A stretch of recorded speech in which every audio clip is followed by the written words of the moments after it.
ላስቀምጡልኝ። እኛ ማርያምን የምንወዳት ስለገባንም ጭምር ነው፣ ስለተረዳንም ጭምር ነው። ይህ ማለት ማርያምን ወደድን ቅዱሳንን አከበርን ማለት ግን ክርስቶስን አልናቅም ማለት አይደለም። ክርስቶስን ከኛ በላይ የሚያውቅ የለም። ቅዳሴዋ፣ ማህሌቷ፣ የቤተ ክርስቲያን ስርዓቷ ሁሉ ከራስ ከእግር እስከ ራስ ፀጉሯ ድረስ ክርስቶስን የሚያውቅ ነውና እጅግ በጣም አንዳንድ የሚወራወሩ ቃላቶች አሉና እናንተም ብታውቁ ከሆነ ኑና ኦርቶዶክስ ውስጥ ያለውን ክርስቶስን ወቁ።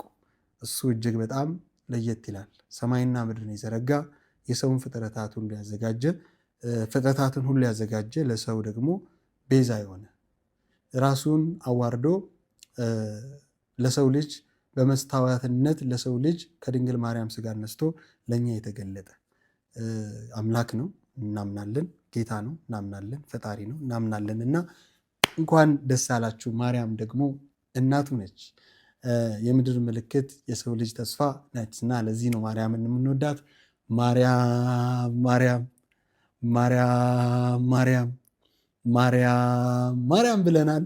ዛሬ ማርያም ነው። እንኳን ደስ አላችሁ። ባዶኒ ጉዳዮች በጣም ደስ ብሎኛል እና እንዲህ ነበር እኔም እንባዬን ያፈሰስኩት የምር ማለት ነው። እና ያለውን የሚያካፍል ወጣት መሪ ትውልድ ነው የምፈልገውና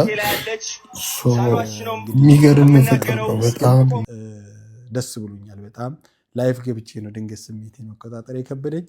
ማርያም ማርያም ብለናል። ወደ ቀጣይ ቪዲዮ እንለፍ።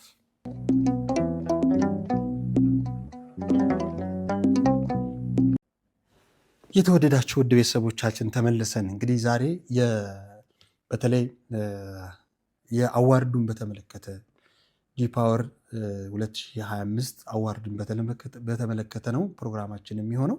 እንግዲህ በዚህ ፕሮግራም ላይ ደግሞ ምሽቱን እጅግ በጣም የደመቁ ኢትዮጵያዊነትን ያሳዩን ወንድሞቻችን አሉና እነኚህ ወንድሞቻችን እጅግ በጣም በሚያስገርም በሚያስደንቅ ሁኔታ ልባችንን ተቆጣጥረውት ነበረ። በተለይ ከአዶናይ ከሰጠን ደስታ በፊትና እስቲ ቪዲዮን እንመልከትና እንምጣ። ዶክተር አብይ Congratulations to Dr. Abiy for winning his second award of the evening by the Best Social Impact Content Award. በድጋሚ በጣም አመሰግናለሁ ሁላችሁንም።